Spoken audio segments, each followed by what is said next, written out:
فاعوذ باللہ من الشیطان الرجیم بسم اللہ الرحمن الرحیم ما اصاب من مصیبت الا باذن اللہ ومن یؤمن باللہ یہد قلبہ واللہ بکل شیء علیم صدق اللہ العظیم۔ الصلاۃ والسلام علیک یا رسول اللہ، الصلاۃ والسلام علیک یا حبیب اللہ، الصلاۃ والسلام علیک یا نبی اللہ، الصلاۃ والسلام علیک یا نور اللہ، وعلی آلک واصحابک یا حبیب اللہ، صلی اللہ تعالی علیہ وسلم۔ میرے پیارے آقا صلی اللہ تعالی علیہ وسلم کے پیارے دیوانوں، آپ اچھی طریقے سے اس بات سے واقف ہیں کہ اس وقت پوری دنیا میں ایک بڑی تعداد انسانوں کی اور اس میں بھی خاص طور پر مسلمانوں کی بہت ساری تکلیفوں کے اندر گرفتار ہے۔ عام طور پر تکلیف اور مصیبت میں گرفتار مسلمانوں کو دیکھ کر کبھی کبھی انسان یہ کہنے پر آمادہ ہوتا ہے کہ شاید اللہ عز و جل ان سے ناراض ہے، اس لیے انہیں مصیبتوں میں گرفتار کیا اور یہ تکلیفوں کی وادیوں سے گزر رہے ہیں۔ ہم میں کہ بہت سارے لوگوں کے سامنے ایسے افراد آتے ہیں جو کئی مصیبتوں میں گرفتار ہوتے ہیں۔ وہ مسلمان ہوتے ہیں، نیک نمازی بھی ہوتے ہیں، پرہیزگار بھی ہوتے ہیں، گناہوں سے بچنے والے بھی ہوتے ہیں، لیکن انہیں مصیبت آتی ہے۔ اور بہت سارے عبادت گزار مسلمان مصیبتوں کی وجہ سے یہ کہتے نظر آتے ہیں کہ یار جو لوگ گناہ کرتے ہیں وہ بڑے مزے میں ہیں، ہم لوگ سیدھے راستے پر چل رہے ہیں تو مصیبتیں ہمارے دروازے پر دستک دیتی ہیں۔ آج آپ کو حیرت ہوگی کہ میری گفتگو کا موضوع کیا ہے۔ یہ سن کر میری گفتگو کا موضوع ہے مصیبت بھی اللہ کی بہت بڑی نعمت ہے۔ مصیبت بھی اللہ کی بہت بڑی نعمت ہے۔ اللہ ہر کسی پر مصیبت نہیں نازل کرتا۔ اگر آپ کے سامنے میں بخاری شریف کی ایک حدیث مبارکہ رکھوں تو آپ کی عقل دنگ رہ جائے گی، اور پھر رسول گرامی وقار صلی اللہ علیہ وسلم سے لے کر صحابہ کرام علیہم الرضوان تک، اور صحابہ کرام علیہم الرضوان کے بعد سے لے کر آج تک اولیاء کرام اور دینداروں کی زندگی کو دیکھنے کے بعد آپ یہ محسوس کریں گے کہ کیا اللہ عز و جل ان سے ناراض ہے، یا مصیبتیں اللہ نے اس لیے دی ہیں تاکہ اللہ عز و جل ان سے بھلائی کا ارادہ فرماتا ہے۔ میں کوئی اور کتاب کی حدیث نہیں، میں بخاری شریف کی حدیث آپ کی سماعتوں کے حوالے کرتا ہوں تاکہ آپ محسوس کر سکیں کہ اللہ کس پر مصیبتیں نازل کرتا ہے اور کس کو مصیبتوں میں گرفتار کرتا ہے۔ بخاری شریف کی حدیث رسول اعظم صلی اللہ علیہ وسلم نے ارشاد فرمایا، من یرید اللہ بہ خیرا یصب منہ او کما قال، اللہ عز و جل جس بندے سے بھلائی کا ارادہ کرتا ہے اس کو مصیبتوں میں گرفتار کر دیتا ہے۔ جب پروردگار کسی بندے سے بھلائی کا ارادہ کرے تو اللہ اس بندے پر مصیبتیں نازل کرتا ہے، تکلیفیں نازل کرتا ہے۔ آپ ذرا سوچو، آخر مصیبتوں میں کون سی نعمتیں چھپی ہوئی ہیں اور مصیبتوں میں کون سی راحتیں چھپی ہوئی ہیں؟ اللہ اکبر۔ مسلم شریف کی حدیث ہے، آقا کریم صلی اللہ تعالی علیہ وسلم ارشاد فرماتے ہیں، جو لوگ دنیا کے اندر مصیبتوں میں گرفتار رہے، پریشانیوں میں گرفتار رہے، تکلیفوں میں گرفتار رہے، کبھی مرض کے اندر گرفتار رہے، کبھی مالی تنگی میں گرفتار رہے، کبھی موت کی وادیوں سے گزرتے رہے، کبھی ان کے بچوں کی تکلیف کی وجہ سے وہ گرفتار رہے، ان ساری تکلیفوں کے عوض کے اندر ایک وقت آتا ہے بندہ اس دنیا سے چلا جاتا ہے۔ آقا کریم صلی اللہ علیہ وسلم فرماتے ہیں، قیامت کے دن اس مصیبت میں گرفتار بندے کو اللہ عز و جل ایک درخت کے نیچے جگہ عطا فرمائے گا، جس درخت کا نام ہے شجرۃ البلوہ، مصیبتوں کا درخت۔ اللہ اکبر۔ اس درخت کے نیچے وہ بندے وہاں موجود ہوں گے اور اللہ عز و جل ان پر اتنی انعام و اکرام کی بارشیں نازل کرے گا کہ جو لوگ دنیا کے اندر آرام سے زندگی گزارتے تھے، وہ سوچیں گے اور وہ غور کریں گے کہ کاش کہ دنیا کے اندر ہمارے وجود کو کینچیوں سے کاٹا جاتا اور تکلیف کی وادیوں سے گزارا جاتا تو آج ہم بھی اس درخت کے سائے میں رہ کر کے اللہ کی نعمتوں کے مزے حاصل کرتے۔ مصیبتیں توڑنے کے لیے نہیں آتی، مصیبتیں خدا سے جوڑنے کے لیے آتی ہیں۔ میں آپ کو ایک بات سناؤں تو آپ کی عقل دنگ رہ جائے گی، دونوں کے درمیان مکالمہ ہوتا ہے۔ بیماری اور دنیا دونوں آپس میں بات کرتے ہیں۔ دنیا بیماری سے کہتی ہے، اے بیماری، تجھ سے لوگ محبت نہیں کرتے، لیکن میرا حال یہ ہے کہ مجھے پانے کے لیے دنیا گھر چھوڑ دیتی ہے، لوگ آرام چھوڑ دیتے ہیں، اور میری اتنی کشش ہے کہ لوگ مجھے پانے کے لیے ہر قسم کی محنت و مشقت کرتے ہیں۔ تو بیماری کہتی ہے، بالکل تو صحیح کہہ رہا ہے، اے دنیا تو صحیح کہہ رہی ہے، تیری محبت لوگوں کے دلوں میں ہے، تجھے پانے کے لیے ہر ایک محنت و مشقت کرتا ہے، لیکن میں تو ایسی کم نصیب ہوں کہ مجھ سے لوگ پناہ مانگتے ہیں کہ میں کسی کو میسر نہ ہو جاؤں۔ تو دنیا جواب میں کہتی ہے، نہیں نہیں، تو کم نصیب نہیں ہے، تو خوش نصیب ہے۔ کہ میں کیسے خوش نصیب ہوں، مجھے تو لوگ پانے کی تمنا ہی نہیں رکھتے۔ بھلا کون دنیا میں ایسا ہے جو بیماری سے محبت کرے؟ لیکن تو خوش نصیب ہے کہ اے دنیا، تجھے لوگ چاہتے ہیں، تجھے پانے کی کوشش کرتے ہیں اور مجھ سے پناہ مانگتے ہیں۔ تو دنیا کہتی ہے، نہیں تو خوش نصیب ہے۔ کہا کیسے؟ اب جملہ یاد رکھیے گا، ہمیشہ کے لیے کام آئے گا۔ دنیا بیماری سے کہتی ہے، اے بیماری، تو خوش نصیب ہے، میں کم نصیب ہوں۔ میں ایسی چیز ہوں کہ جس کو مل جاؤں اسے خدا سے دور کر دیتی ہوں، اور تو ایسی خوش نصیب ہے کہ تو جسے لگ جائے اس کو خدا کا قرب نصیب ہو جاتا ہے۔ آپ دیکھیں کہ دنیا بیماری سے کہہ رہی ہے اور بیماری دنیا سے کہہ رہی ہے۔ میرے پیارے آقا صلی اللہ علیہ وسلم کے پیارے دیوانوں، آپ ذرا دیکھیں جتنی مصیبتیں اللہ عز و جل عطا فرماتا ہے، ان مصیبتوں کا عوض، ان مصیبتوں کا صلہ، ان مصیبتوں پر صبر کا بدلہ اللہ نے جتنا رکھا ہے وہ کسی اور نیکی کے عوض کے اندر نہیں رکھا۔ اور مصیبتوں پر اگر کوئی صبر کر لے تو اللہ عز و جل اس صبر کرنے والے کو وہ مقام عطا کرتا ہے جس مقام پر آدمی عبادت کر کے نہیں پہنچ سکتا.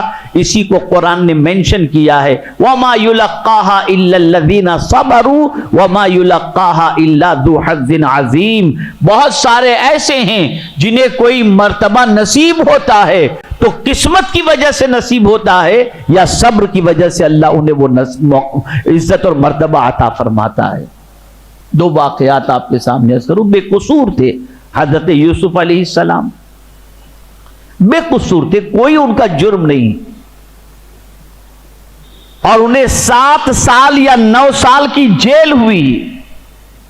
انوسنٹ, بالکل بے قصور, قید و بند کی صعوبتیں برداشت کر رہے ہیں, لیکن ایک حرف شکوہ اپنی زبان پر نہیں کہ میں, جسے قرآن نے صدیق بھی کہا, یوسف ایھا الصدیق, ایسے سچے, لیکن بے گناہ تھے. بے گناہی کے باوجود انہیں کئی سالوں تک جیل میں رہنا پڑا, لیکن جیل میں رہتے ہوئے بھی صبر کا دامن اور اللہ کا شکوہ, صبر کا دامن تھاما, اللہ کی شکایت نہیں کی. تو اب یہ مصیبت نعمت بن کر کے آ گئی. سیدھا جب قید سے رہائی ملی تو وہی یوسف جو 7 یا 9 سال تک قید میں تھے, قید سے چھٹتے ہی فوراً مصر کے تخت پر جا کر کے اللہ نے انہیں بٹھا دیا. حضرت بلال کو دیکھو, مکے کی گلیوں کے اندر گھسیٹے جاتے تھے, مکے کے اندر ان سے کہا جاتا کہ تم اللہ کو ماننا چھوڑ دو ورنہ تمہیں ایسی سزا دی جائے گی کہ تم زندہ رہو گے تو تڑپتے تڑپتے زندہ رہو گے. کیا جرم تھا حضرت بلال رضی اللہ تعالیٰ عنہ کا؟ بس ایک ہی جرم تھا, وہ اللہ کو ایک مانتے تھے اور حضور صلی اللہ علیہ وسلم کی غلامی کا دم بھرتے تھے. لیکن اس کے عوض کے اندر حضرت بلال رضی اللہ المولا تبارک و تعالی عنہ کو گرم ریت پر گھسیٹا جاتا, انگاروں پر لٹایا جاتا. آج میں آپ سے پوچھنا چاہتا ہوں, دنیا کی تھوڑی سی مصیبت کے عوض کے اندر تھوڑی سی روزی میں تنگی آ گئی تو آدمی ڈرگ سپلائی کرنا شروع کر دیتا ہے, حرام کاروبار کی طرف چلا جاتا ہے, سودی کاروبار کی طرف چلا جاتا ہے اور کہتا ہے میرا گزارا کیسے ہوگا, اور آدمی حرام راستہ اختیار کر لیتا ہے.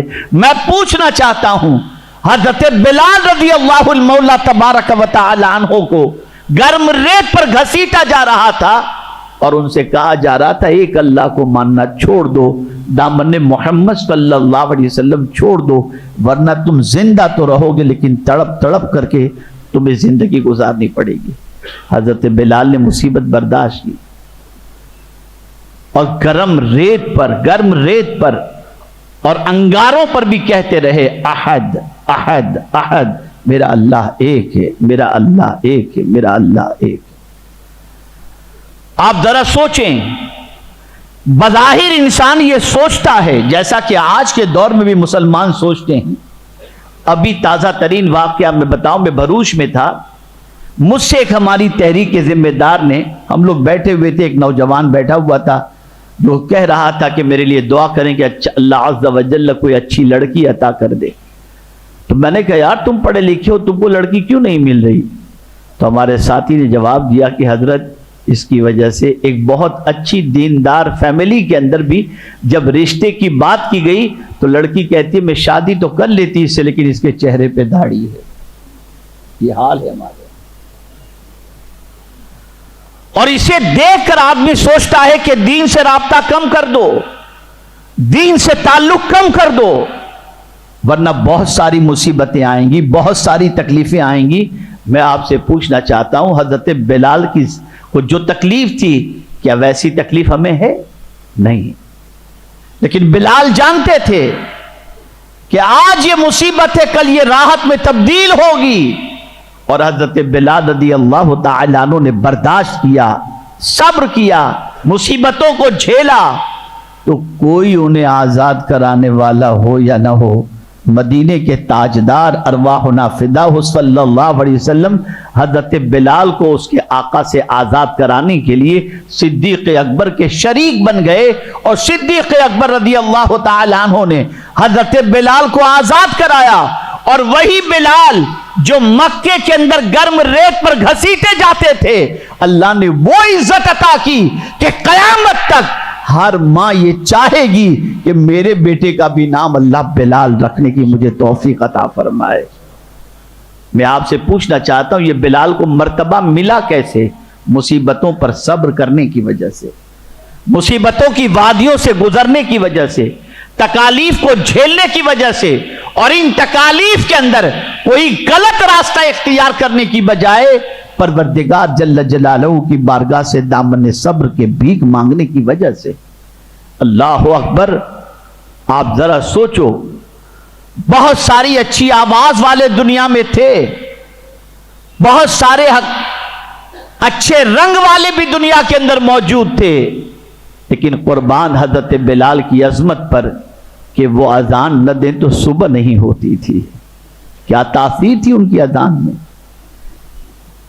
کیا روحانیت تھی ان کی اذان کے اندر۔ میں پوچھنا چاہتا ہوں یہ مرتبہ اللہ نے حضرت بلال کو کیسے عطا فرمایا؟ وہ مصیبتوں سے گزرنے کے بعد، تکالیف کی وادیوں سے گزرنے کے بعد، دامن اسلام کو مضبوطی سے تھامنے کے بعد، صبر کے دامن کو پکڑ لینے کے بعد۔ اب ایک واقعہ میں عرض کروں جس سے آپ اندازہ لگا سکیں گے کہ حضرت بلال رضی اللہ تعالیٰ عنہ اس بلند مرتبے پر پہنچے کیسے۔ صبر تو کیا انہوں نے، اور بلندی کتنی عطا فرمائی۔ اللہ اکبر! جب رسول گرامی وقار صلی اللہ تعالی علیہ وسلم فاتح مکہ بن کر مکہ مکرمہ کی سرزمین پر داخل ہوئے، وہی مکہ جہاں پر رسول اعظم صلی اللہ علیہ وسلم کے لیے زندگی گزارنے پر بے شمار تکلیفیں ان کے دروازے پر دستک دیتی تھی، راہوں میں کانٹے بچھائے جاتے تھے۔ آج اللہ نے وہ موقع عطا کیا کہ پیغمبر رحمت صلی اللہ علیہ وسلم فاتح مکہ بن کر مکہ مکرمہ میں داخل ہو رہے ہیں۔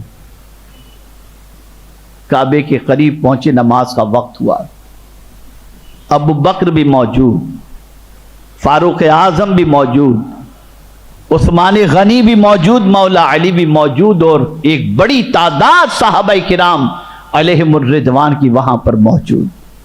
اذان کا وقت ہوا، اللہ کے پیارے حبیب ارواحنا فداہ صلی اللہ علیہ وسلم نے حضرت بلال سے فرمایا، بلال کعبے کی چھت پر چڑھ کر کے اذان کہو۔ بلال کعبے کی چھت پر پہنچتے ہیں، اور جیسے ہی کہتے ہیں اللہ اکبر اللہ اکبر، صدیق اکبر جو کعبے کے قریب کھڑے تھے ان پر غشی طاری ہوتی ہے، بے ہوش ہو کر کے گر جاتے ہیں۔ فاروق اعظم نے سہارا دیا، سیدنا بلال اذان کہتے جا رہے ہیں، کلمات پڑھتے جا رہے ہیں، اور صدیق اکبر رضی اللہ تعالیٰ عنہ بے ہوش پڑے ہوئے۔ اذان مکمل ہوئی، فاروق اعظم رضی اللہ تعالیٰ عنہ نے صدیق اکبر کو کسی طرح ہوش میں لانے کی کوشش کی۔ جب ہوش میں آ گئے، اب سنیے فاروق اعظم نے کیا پوچھا۔ عرض کرتے ہیں، ابو بکر اذان تو پہلی بار تم نے بلال سے نہیں سنی، بلال تو اس سے پہلے بھی اذان کہتے تھے، لیکن آج بلال کی اذان سن کر تم پر غشی کیسے طاری ہو گئی، تم بے ہوش کیوں ہو گئے؟ جواب سنیے صدیق اکبر کا۔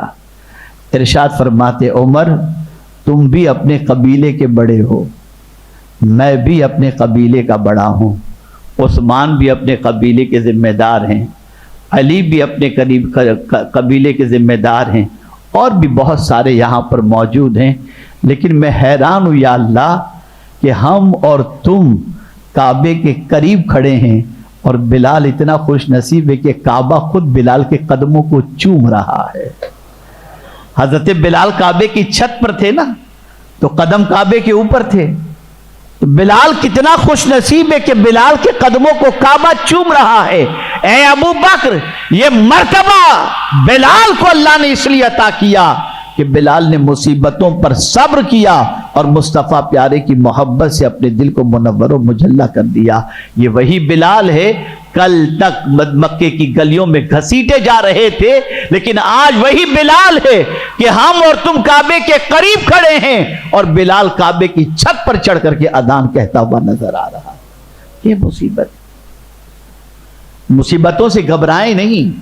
قرآن نے واضح طور پر کہا ہے، جس کی تلاوت کا شرف میں نے حاصل کیا، ما اصاب من مصیبت الا باذن اللہ، جو مصیبت بھی تمہیں پہنچتی ہے وہ اللہ کے حکم سے پہنچتی ہے۔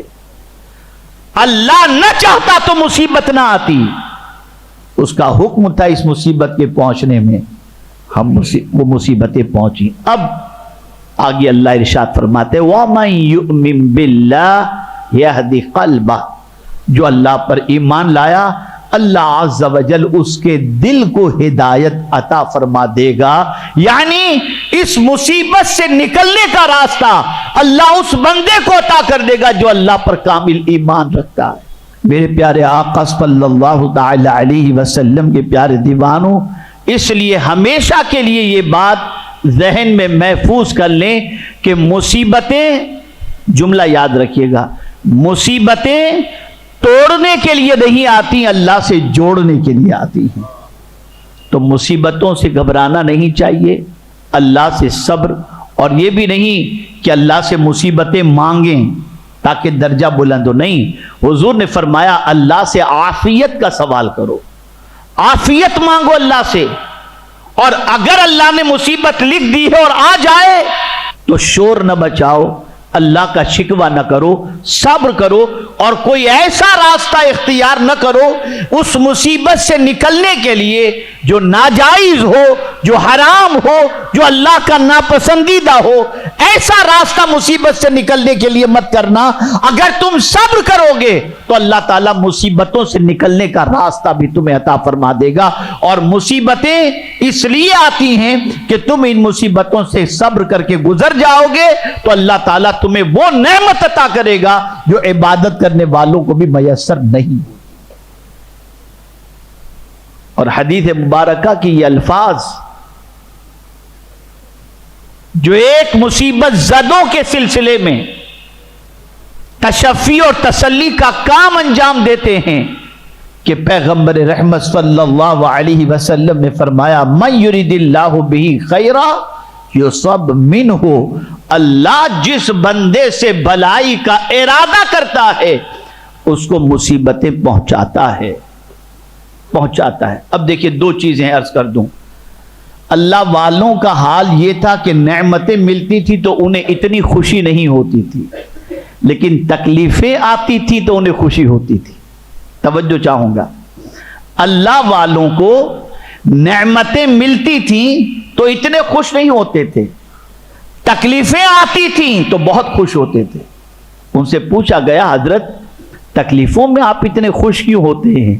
تو جواب دیتے ہیں نعمتوں کا طلب کرنا یہ تو ہماری بھی خواہش ہے نا کہ اللہ ہمیں نعمتیں عطا فرمائے، لیکن ہماری طلب تو یہ نہیں ہے کہ اللہ ہم کو مصیبت عطا فرمائے، مصیبت تو صرف اللہ کے چاہے ہی سے آتی ہے، تو ہم اس بات پر خوش ہیں کہ جو اللہ نے چاہا وہ ہمیں نصیب ہو رہا ہے، جو اللہ نے چاہا وہ ہمیں نصیب ہو رہا ہے۔ اے رسول اعظم صلی اللہ علیہ وسلم کے دیوانوں، سرکار صلی اللہ علیہ وسلم نے فرمایا جب کبھی مصیبت تمہارے دروازے پر دستک دے تو انا للہ و انا الیہ راجعون پڑھا کرو، انشاءاللہ العظیم رب قدیر جل جلالہ اس کلمے کے عوض میں، اس جملے کے عوض کے اندر تمہاری مصیبتوں کو دور بھی فرمائے گا اور تمہیں پروردگار اجر سے مالا مال بھی فرمائے گا۔